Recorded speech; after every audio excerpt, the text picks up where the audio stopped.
One of the most memorable peddlers that I've met would be this uncle.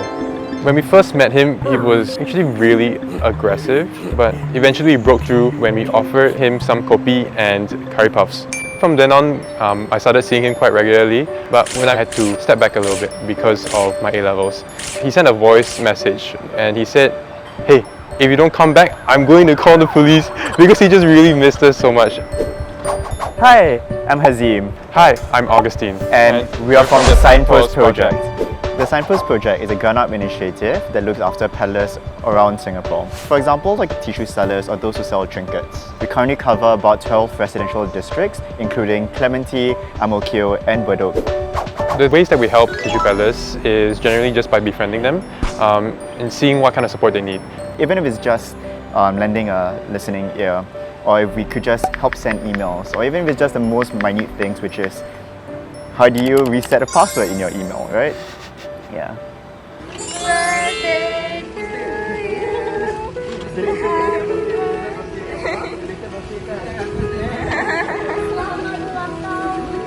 When we started Signpost, one of the first peddlers that we met was Uncle Jasmine. During our first walkabout, we went up to him and asked, "Uncle, how are you?" And he was the bubbliest person ever. How do you feel?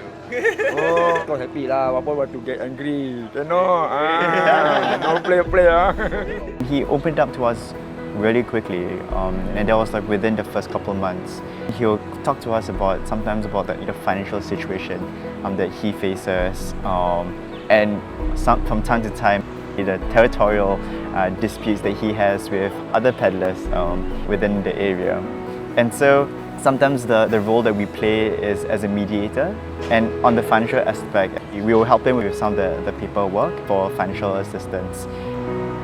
There's always the initial challenge on getting people to open up, but it's really about how do you build that trust, how do you make sure that you're not there to, in their eyes, maybe exploit them per se, right? Especially because they're a vulnerable population.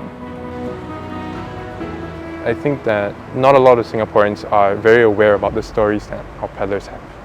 It's a very big notion of being invisible.